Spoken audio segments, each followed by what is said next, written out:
Hello, survivors, and welcome to A Moment of Relief, the First Aid Spray show, where we talk about, well, whatever the heck we want, really. We're going to take a moment to talk about whatever is interesting us right now.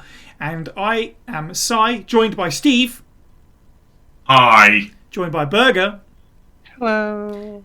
And to start this all off, can you believe we are officially, and I almost hate to do this to everyone, a quarter of the way through 2023? No. I'm Actually, sorry. We're past the quarter. We're up. Yeah, we're well past the quarter at this point. Just ruined my day. Sorry. Well, it's about to get better. We're going to talk about video games and what's to come in the year. The subject of this conversation is basically the video games that are to come this year and what we're looking forward to most and how we feel about maybe the year in gaming so far as well and how it's going to stack up. Berger, I know you got a big old list of games that are coming out this year that you're looking forward to. I mean, you were just at a convention playing a bunch of cool games, right? So yeah, absolutely. feel free to pick one. Sure. Starting off, let's ease into it a bit. I played a couple of indie games. The one that I'm most interested in is I'll narrow it down to two. Rift of the Necrodancer, which is a rhythm game made by Brace Yourself Games, who remade Crypt of the Necrodancer, right? Which was a roguelike where you moved in grid base to music and then got higher multipliers the longer you stayed on beat, and the enemies behaved a certain way. In Rift of the Necrodancer, it is Guitar Hero. Oh my goodness! But the notes are enemies, and they react to so they behave how they behave in Crypto.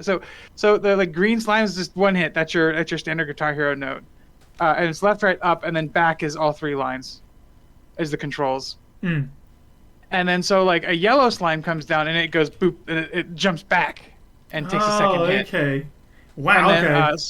So Batzel, you'll hit it and then it'll jump back and go to left or right, depending on which way it's bumping as it's coming down. It'll move in that direction. Skeletons will drop their heads and then run away until they hit another barrier, and that's a double note that comes in when it comes in again. It was wild. I played that demo 3 times over the course of the weekend. It was one of the first things I did every morning, just because the people who were there running it were having a great time, and that's PAX, right? PAX is such a good party vibe for just facilitating fun. You know what I mean?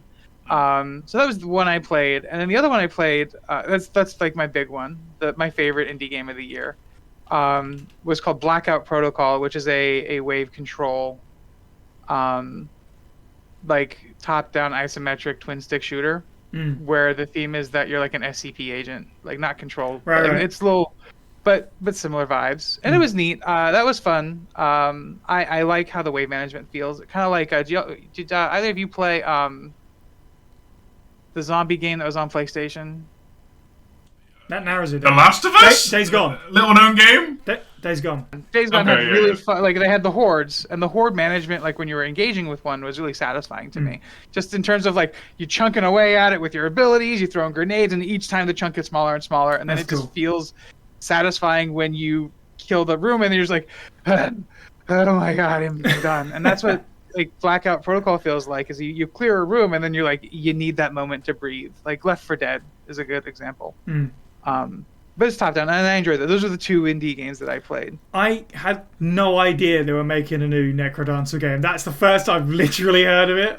That sounds awesome. Does it use the guitar controllers or? It probably could, but the control scheme is so the way it becomes there's 3 tracks. There's left, up, and right.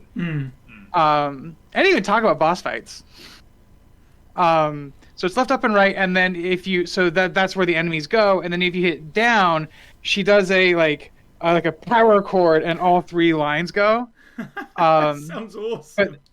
But then with you the get hair around. yeah, she just and then there's also a yoga mini game where it's just timing up and making sure you stay in the sequence, and then boss fights. It was a really cool demo. It was a 15-minute. It gave you it carried you in. It gave you 2 or 3 songs. There was a break, and then another 2 or 3 songs, and then the boss fight. So it was very compact. The break was the yoga mini game, but then the boss fight was sort of like you'd imagine Guitar Hero Punch-Out to be, where the boss has telegraphs, so they'll like dance and then come in for a hit, and then you have to like be in another spot. You have to have dodged out of the way, and they'll fake you out by going left, right, and then down or whatever. Okay. Yeah, it seems like there's going to be quite a bit of content to it. There's like they thought a lot about it, and just that studio, they're getting to the point of like Supergiant for me, where every game I've played of theirs has been just very cool. Like they did another one called Phantom Brigade, where you like plan the future as robots, and like you plan out the next 5 seconds of the match, and you just put your guys where the enemies are going to be, because you have your technology can see 5 seconds into the future. Okay. And then you could, at the end of the fight, you could just watch this whole like in real time. The fight takes like 60 seconds, and it's just your robots just surgically taking apart these enemies at the end of the fight, but like you're agonizing over that next 5 seconds every time. It's really cool. I think like Super Hot was, or what's that? The shooter Super Hot, where it was like didn't move until you did, and then it played it all back in like Super Hot. Yeah. I love Super Hot. I think it goes to show with a studio like that, like Nintendo trusted them to make a Zelda version of Crypt of the Necrodancer, right? So if Nintendo trusts you to do something with their property, then you're definitely doing something right. So right, exactly. And Cadence of Hyrule is amazing. Yeah. Well, I'm gonna have to look out for that, because I've got a bit of a weakness for rhythm games. Like, this isn't a game that's upcoming, but on my radar, I do want to play the new Final Fantasy rhythm game, even though it's the same as the last two. I know I'm gonna buy it when it goes down. I've got a bit of a weakness to it. Steve, theatre rhythm. Yeah, basically. Speaking of rhythm, theatre rhythm. What's the game you're looking forward to? Phantom Fury, which is the sequel to Ion Fury, the one that was like a modern day take on Duke Nukem's kind of mechanics and build engine. Right. Now it's basically the people who didn't make Duke Nukem but were part of 3D Realms are making their version of Duke Nukem Forever that didn't get made. Okay. Like that, but bear with me. I know the words Duke Nukem Forever is. But no, I'm talking about furiously clicking off. Yeah. No, there was a leaked build of the 2001 version, the version that got everyone hyped a million years ago, right? And it's basically built out of a skeleton of that. But it's going to be its own thing as well. And, Ion Fury was banging, and Phantom Fury can be more banging. Like, I don't know if we can play a clip of the trailer, but just that. Yeah. Look at that, it's all neon and explosive and stuff. It's amazing. Yeah. Between that, I am dying, like, from a lack of Mass Effect games, so I'm going to have to go and cop for Starfield. I don't think it's going to fill that hole in my heart. But, space exploration stuff, and generally sci-fi MacGuffinry. I'm all like, oh, I love a bit of lasers, aliens, and shooty things. Yes. Go on, Bergs. Check out Everspace 2. That just came out. That might be Everspace 2. Everspace 2. Yeah. Okay. I can't do a full live viewer reaction, but I'll give you a quick sneak peek of the page. Already quit. Sorry. Okay. Starfield's a weird one, because it does look really cool, and I'm very interested because I too love a bit of sci-fi, but it's one of those games where it's been coming so long kind of now, where it's like, I'm going to wait until it's well and truly out. Is this real right now? Yeah. Is this real life? Yeah. I don't know. It could bomb horribly, couldn't it? Like, it could, after all this hype. Made by Bethesda. It's going to be janky bullshit. We need to wait for like the complete edition with all the bug fixes in it before we even give it a chance, kind of. Or we can have a No Man's Sky all over again, where it releases and it's like 30% of the content that it actually should be, kind of thing. Like, people love No Man's Sky now. Well, exactly. It got there in the end. No Man's Sky is a fantastic game, especially if you haven't played it and you heard about the horror stories. I cannot recommend it enough. It's like just a brilliant space exploration sim game. Absolutely. Probably one of the best and most accessible out there as well. I think my main reason is I'm kind of hoping that when it comes out, that Xbox kind of get greedy and think, we'll multi-platform it, just to break down some frigging barriers. I'm sick of these news stories about exclusivity, and I feel like that would be a big one. Yeah. Pie in the sky thinking, but I'm just sick of console war crap. Every time I go on Twitter or any social media, there's no like, Xbox this, PlayStation that, Nintendo's okay, I guess. It's like, doesn't matter what VCR lookalike you're on. Just play the games.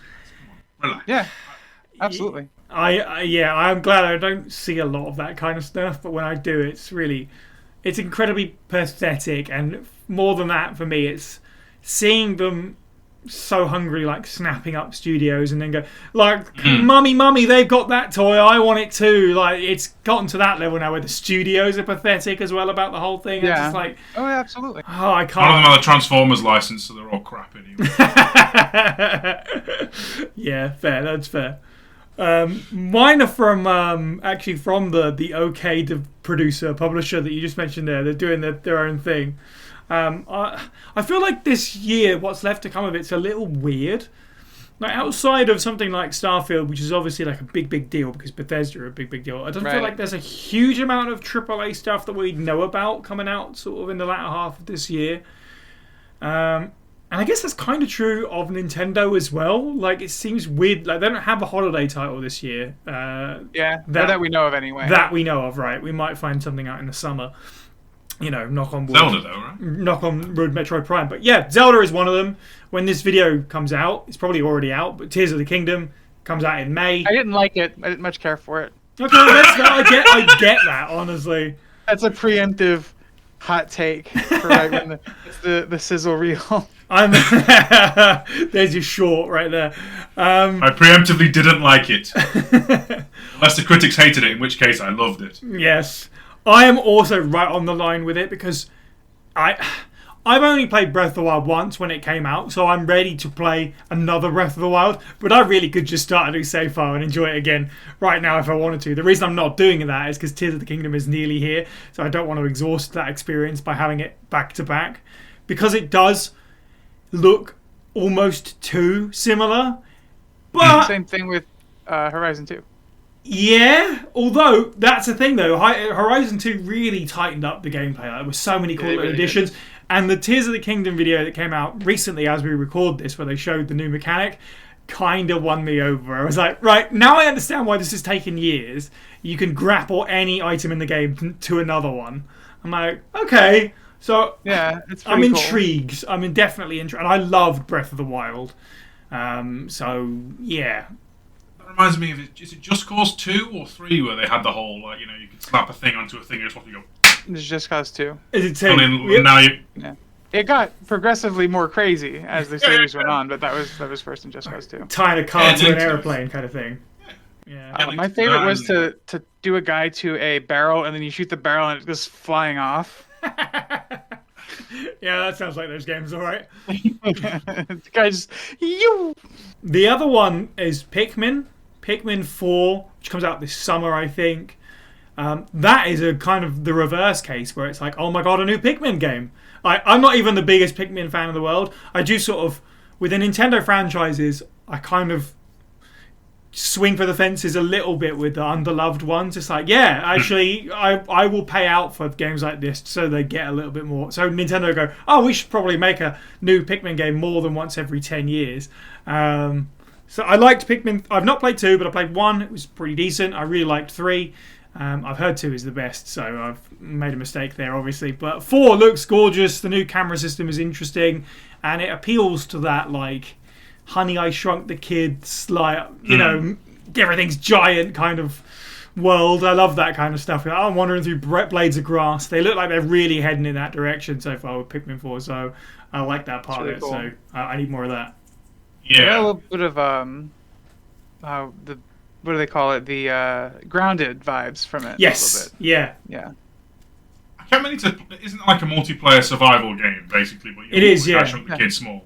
Yeah, looks decent. I never got around to playing it. I think it might be on Game Pass, you know, but it is. It looks good for sure. I just never got around to Grounded, unfortunately. Should we circle? Oh, go on, Steve. You were talking about underloved Nintendo titles, and like I haven't bought a new racing game in years. But if someone announces F-Zero, I'm not. Like, I think we're all going to. Absolutely. I would buy an F-Zero game. Yeah, prime example. Captain Falcon, please. Punching things and cars that explode violently. Yes, please. I'll take that. Okay, Wipeout. One of the best games ever made was F-Zero. Sorry. Yeah. No, you're quite right. I mean, I do really want it to be Metroid Prime at the end of this year as their big surprise holiday title, but I also wouldn't be mad if they suddenly were like, by the way, we're making a new Horizon, a new F-Zero or a new Kid Icarus or whatever, like crazy. A new Kid Icarus. Caddy walks on. No, not that one. I mean, sure, I'll take the crossover. We might as well go around in a circle again if everybody's got other games you want to talk about. Burger, I think you've got. Absolutely, I got at least 2 more ones that I want to talk about. I just didn't want to monopolize all the time. That's cool. So going further out into the year, I talked about the indie games I'm excited about. Street Fighter 6 is coming out soon, and I don't. What's that? Indie title. Noted indie title. Yeah, it's a small indie title. A publisher, none of us on the show probably ever heard. It's called Capcom. Capcom made it. Comcap, something like that. They made some other stupid Resident Evil video game series about zombies. Nobody likes that either. I believe they're called Silent Hill in Japan. Oh, that's right. Street Fighter, obviously one of the most prolific fighting games out there. Fighting games is something I've recently gotten into just a little bit more. With Guilty Gear Strive, which is fun to play. This is another game I played a lot of at PAX, like more than I thought I would, and I actually watched a lot more than I actually played because there was an Aorus, which is a company that makes computer parts, had a competition set up at their booth every day, where the top 3 win streaks would win a prize, and that was like of all of the hype things. That there's like a big arena where they're doing like a Mario Kart World Championship. I can almost hear the cheers, like I can imagine. Proud to watch was at in the jammed in the Aorus booth where there's like 2 people up there and there's a guy who's like racking up like 22, 23 wins, and that was hype. Yeah. I didn't try it because if away from there like 20 feet away on the other side of the Aorus booth there was a completely empty PC station that nobody was playing Street Fighter on, so I was able to just play it to my heart's content. Generally, I enjoyed it. It feels like Street Fighter. It's stunning visuals. Like, oh my goodness! I think it's made in the re-engine. I'd have to double check that, but God, if it wasn't one of the prettiest fighting games, the prettiest fighting game I've ever seen, and the tightest, and it was serious. Like the combat was great, but it was also fun. Like in the loading screen, you know, how you like the 2 faces come up versus. Oh, well, they can do all the poses and things. Right? Do like little funny faces. Yeah, yes. Which is funny. And it's like emblematic of the characters because Ryu uses just different scowls. But no, I enjoyed that a lot. And then that was another one I played a bunch of at PAX. That was like the big tentpole title that I remember from there. Because James isn't here to talk about it, the other game we were talking about this a little before we started. Baldur's Gate 3, oh my goodness, that game is actually coming out. Yeah. I've been playing Baldur's Gate 3 for years at this point. Because I picked it up when it was in early access. I needed something to do during COVID. I just don't understand. I'll never get my head around it. Like, it's coming out soon. It's been out for 10 years. I don't understand. But I'm clearly old. So to talk about their structure for how the early access for Baldur's Gate 3 went, they released the first act of the game. So like it's considered like a 5-act play. This is the first slice of it. And you can play through it, and they've iterated on it, and they've added content, they've streamlined it, they tightened the visuals over the course of the years.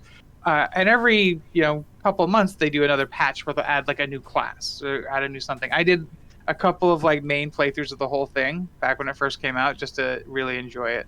And then each time since then, I'll kind of do the starting area, the first dungeon with whatever new class is out, just to try it out. Right. And to see because when the game comes out. The first area, Act 1, does a lot of seeding for future acts in the game because like a lot of like the fun tentpole quests that are in the act, all end with we're gonna go to Baldur's Gate to find out the next step of what the NPC's journey is. Like there's a husband and wife that you help out, and at the end of their quest, it's like we're gonna see if we can find somebody to help her husband, in Baldur's Gate, and there's a bunch of people who are going to Baldur's Gate, so. Like they do a great job of like, oh god, I gotta see what are they gonna do next? Like I want to find out what happens in that person's life. Yeah. And then more and more when they first came out with the stuff, they say, well, we're gonna make it our own thing. We're not gonna try to get too close to the tabletop. And then the more it's happened, the closer they've gotten to tabletop D&D, from community feedback, and just because as you iterate on a game, as you iterate on the process, you find like new and interesting ways to do stuff. So now like you do every big check is done with an actual dice roll, and a die pops up in the center of the screen. And it's like the DC is 15. These are the bonuses you have, and it like lights up. It's really nice. And then it gives you the option, like, there are other bonuses you can apply. So like I have a cleric in my party who can cast guidance for free. And it's like, oh, do you want to also add guidance onto this check? And it's another 1d4 to the ability check. And then it like you click the die, it rolls, it adds up all your bonuses, and boom, it hits. And then if it's like it's big success, your character succeeds. And then the narrator, who's amazing, God, she's so good, like reads off it like she's a dungeon master, like telling you like what the result of your. Oh my goodness, playing the game is a treat. There's also fun moments where like if you're walking around in the world now, all of a sudden above somebody's head you'll see a die roll, and their eye, like a die roll, the eye will close and it'll say perception failed. Nice. Which is say you didn't see something, you missed a trap, or you missed something, or you'll succeed it and it'll glow gray, it'll like light up and it'll go ping, and they'll go, oh, what's that? And it'll light up on the screen with like a highlighter on it, so you can see what it is, which is really, really, really, really cool. I think that as a fan of D&D, as a fan of video games, this really is probably the closest we'll see to how D&D plays, like if it were a video game in the video game. And I gotta tell you, given their history, I hope that they release the editing tools, because they did with Divinity Original Sin 2. God, they'd have to give people the option to like create their own adventures in this world, because it's so good. That's very though, isn't it? With all the hubbub about Hasbro and D&D proper. Yeah. Like I think it should be. Whether it will be on launch is another question. Fully anticipate to lose both yourself and James the second it comes out. Though, like, yeah. We're gonna go into a whole new. Yeah, we've lost him. We've lost him. I get IP's cancelled. It's now a roleplay stream where James and Burger play Baldur's Gate 3. Do it. I'd watch it. There's like a tiny camera where there's like Burger's painting while James is dominating the entire screen with the gameplay. Got multiplayer, Steve. Amazing. I think, not to take it away from you, because you were the one that said this before we started recording, but like D&D's in a really interesting place right now. A lot of people getting back into it, or people have gotten into it over the pandemic and stuff, and are really, finding themselves with it. Plus the movie and everything else going on. It could be a really great case of timing in general for that game. Yeah, I think it's gonna be really well received. It's very approachable. It's exciting right out of the gate. The opening cinematic is incredible, because you see a guard. Y'all should watch it independently of this, but you see a guy turn into an illithid, just as part of the opening scene, and then you get infected with one. So like, it's wonderful. I'm excited about it. Burger just gushing now. I am. But we can move on to another game that I'm generally excited about as well. Let's go around again if we can. Steve, have you got another one? I've got two to pick from, but I'm going to give you a choice. Do you want more sci-fi bullshit or something more contemporary? Let's come back round to the sci-fi. What's the other thing? Oh, okay. So the contemporary thing is Like a Dragon, guys. Yeah, it is. Yeah. No official date yet, but I am looking forward to it, because. Oh my goodness, that's Yeah. I can't wait. It's gonna be so exciting. It's whatever Kiryu was doing between Yakuza 6 and 7 and the lead up to 8. So that's going to be fun, because I think we all miss Ichiban, and by extension the old guard Kiryu. But no, I'm really looking forward to it, because Ishin, despite being a bit PS3, was really, really, really fun, and just a breath of fresh air amongst all the other stuff. And yet another bloody remake. Whereas this is going to be a full-fledged new one. And it'll be nice to get on the ground floor with a new Yakuza game that no one knows how it plays at launch. So that'd be like my first true blue, new, fresh experience, while everyone else is new, blue, and fresh as well.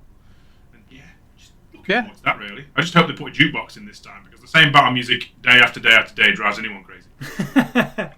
It is cool. I love that, because obviously everyone's seeing you sort of on social media and stuff, going like, I should get into Yakuza, and then just like burn through the franchise as quick as possible. I'm gonna try this Yakuza series. Let's see what this is like. Oh, I love it. Apparently. No. See, Steve. literally went from. It's a fantastic game. It's completely genuinely. I'm very interested in it because I've tried to get into the older stuff. I played a little bit of Zero, and I need to give it another chance, admittedly. I'm very curious about how the sort of new generation of games are going to play and feel. Obviously, my eyes are set on 8 because I'm all about the RPG version. RPGs, yeah. But I'm certainly curious about how this sits alongside everything. And I do want to keep sort of hitting it and trying to get into the old games because I would like. It feels like that franchise that you could just so very easily fall in love with so much about it. I feel like I'm in my own little box with 7 right now, and there's all this other stuff around it that I don't really know that much about. I need to explore outside of that little safe space. Sounds so fantastic. I don't get. There's like not to tangent. All right, warning. There is a tangent incoming. Okay. Alright, but seeing people get uppity and complaining at Final Fantasy 16 for being an action role-player game and now saying, role-playing games can't be turn-based anymore, it's old and archaic. I'm like, mate, I was playing with some Japanese gangsters not last year, just like, throwing handbags around. Yeah. Turns, and it was a banging time. It's the same. Never seen... It's still Yakuza. Yeah! Yes, that's the main thing. Like, for me, it's one of those things where it's turn-based is the same thing with the Resident Evil conversation to bring it back to heart with the fixed camera angles and time controls. It's not bad just because it's old. It's just a decision on a way to make a game, to play a game. You might think that it's outdated, but it's not irrelevant. It's not like, oh, it's bad, it's gone, it's forever, just get rid of it forever. It's like, people are very extreme in their opinions about this. One way or the other, really. Yeah.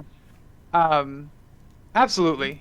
Let people enjoy things, man. Like video games. I just want to play my video games with my friends. Exactly. And that's all I want. And hopefully there's a Majima Everywhere system because I loved it in Kiwami. Don't hate turning a corner and randomly having him appear randomly with a police uniform on the bat. I want that again. and given the general petulant attitude that Goro has in Yakuza 7, God, I could see him sullenly haunting Kiryu. I'm pretty sure he did it for the meme in Kiwami 1, just to wind him up, just to be a git, Yeah, and that's fine because they're also reputation precedes them, and they are the most notoriously hard boss fight I think in 7. Really, even absolutely bosses and things. At the time you meet them, devastating. Yeah, that was the part of the game that stumped me the longest for sure. So, yeah. My sort of last pick that I have actually is a weird one because I've heard, and even Burger, you fell right into the trap before we recorded this because I wanted to talk about it because so many people go, wait, I remember Telltale. It's a shame they're out of business. And then they go, wait, they're not. No, what? Actually, they're not. Yeah, they reformed a few years ago. They haven't released anything yet. They are working on some stuff. There is going to be a Wolf Among Us 2, apparently. I'm not quite sure when that's coming out. Yeah, that was the only one I played. I at the time when they were at sort of their height, I played all the Walking Dead stuff. I loved that. I dipped here and there into a couple of others, but obviously they released so many things that it was inevitably the wheels were going to fall off with that many IPs and stuff. But they are actually starting out with a new IP as well. Well, not a new IP, using someone else's property. So that's bold. And it's The Expanse, which is... Yeah, there you go. The sci-fi television show adapted from a series of sci-fi books. This is just the sci-fi episode. I'm interested in this. Burger had no idea this was a thing. Yes, I didn't. There you go. Well, they've released a short trailer, and I think it comes out... I think they're looking at summer this year, and it's about Drummer, who is this badass belter lady. She's sort of... I don't know, it's tough to describe her, but she's amazing. If you don't know The Expanse... Is she the one with the polycule? Yes. If you don't know The Expanse, essentially, to sum it up, it is kind of a somewhat hard sci-fi series about sort of political issues between Earth, Mars, and what's called the Belt, which is just sort of everyone outside of that, and they encounter various sci-fi MacGuffins that everyone starts fighting over, essentially. And she's part of this sort of resistance or whatever of these downtrodden people outside of main societies. She was always one of those tertiary characters that everybody loved in the books and in the show even more so, I would say so. Yeah. So the fact that the actress has come in to play the role again in the game and as a lead character is super exciting. I'm really excited to see what Telltale do in 2023, like how they're going to change it from what they've done before, or even if it's going to be the same. I'm just very curious about that. Yeah, like some of Telltale's best work was like outside licenses, excluding The Walking Dead. Yeah. Like, if you look at, for example, Night and Day in comparison, look at the original Tales of the Borderlands and the one that Gearbox made themselves. It's like, one is an amazing experience, and one is the second one that wasn't made by Telltale. So yeah, we can do that. Yeah. So Borderlands has fell off now. But yeah, they really like. I can see that being a pretty much a slam dunk if they get it right. Mm-hmm. Like, I'm in. I don't even need to know more. I think with the show, obviously they worked with the authors of the book to make sure they got everything right and stuff, and hopefully they do the same thing here, so that everything ties in nicely. I think it's meant to be canonical, and obviously there's like a unique language and lots of history that they can pull from. So yeah, hopefully they do the right thing. But yeah, that one is quietly bubbling away, and apparently not that many people know about it. But I'm super excited for it. I mean, if they've been keeping it. Do we have a release date? I feel like that deserves a shout out. Q2, Q3 was the last thing I read, so sometime around now into summer. I guess there'll be a bigger trailer around, maybe Summer Game Fest. I don't know when they're going to drop another trailer, but because E3 is not a thing. Yeah, it's gone now. It's E0.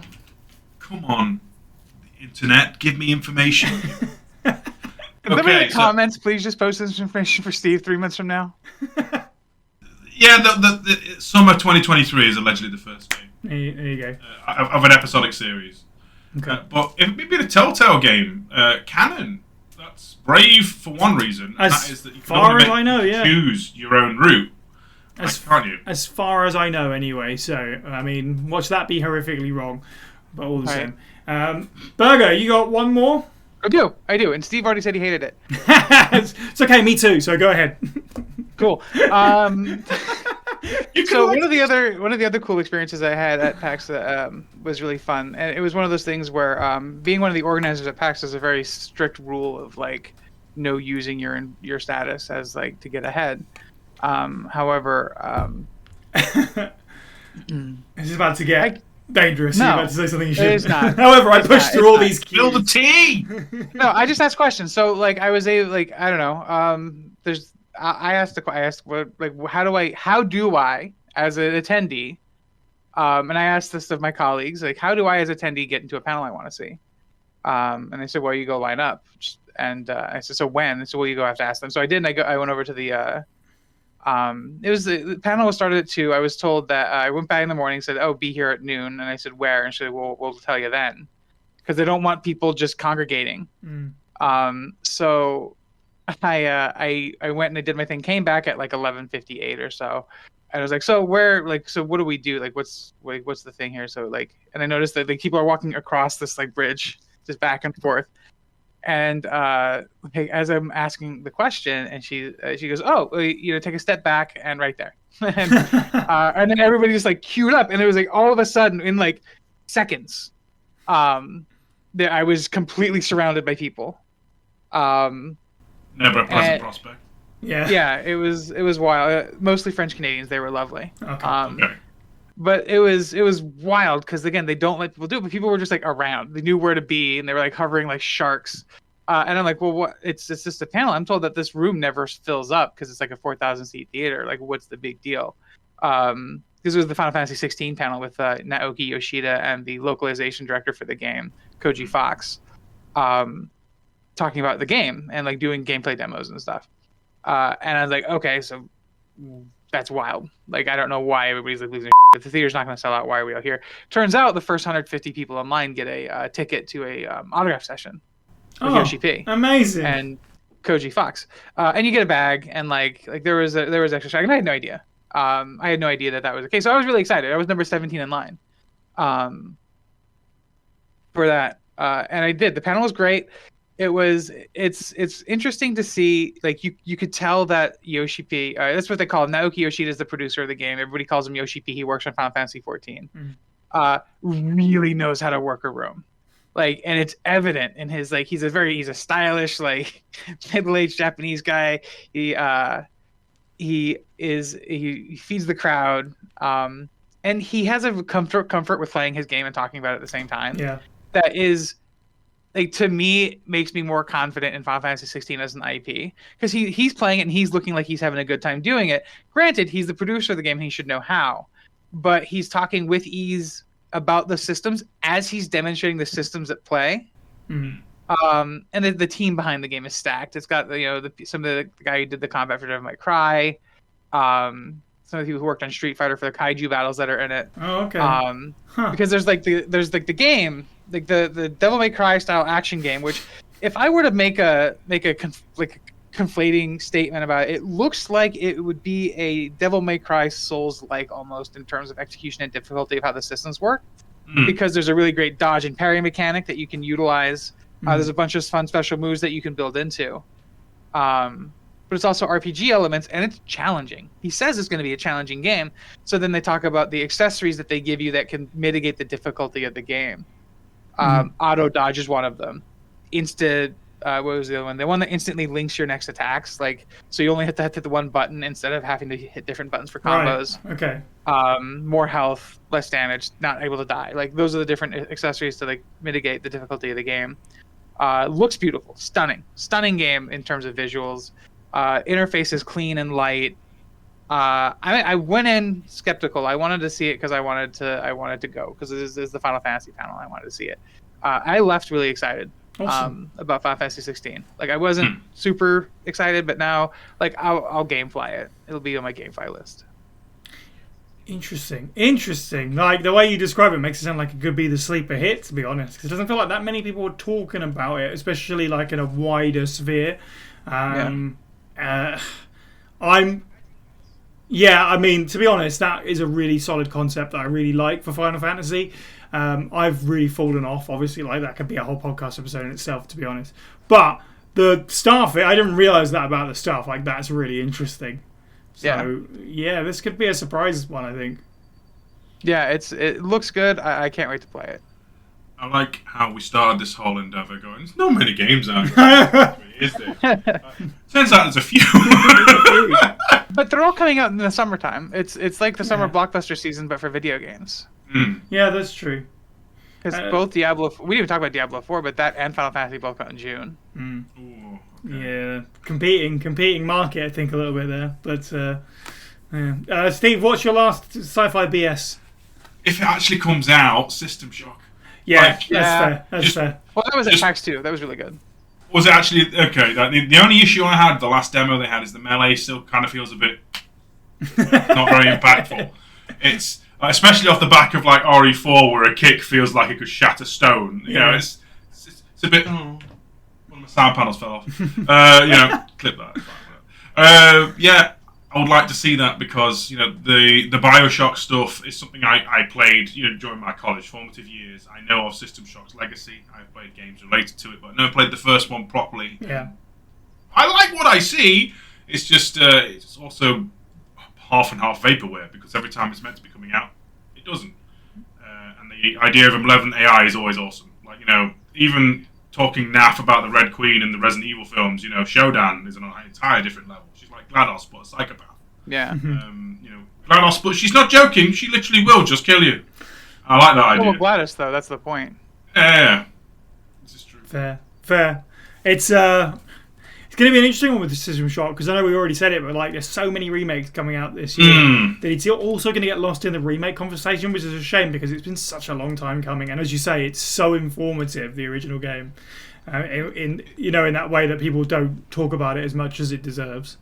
It's one of those games, the original is like, that one that, like, the forebear of this mechanic turns out is in this, but actually this other game did it better and is therefore more famous. Right. It came out like a week after or before Doom 1, so it just kind of got shunted. Yeah.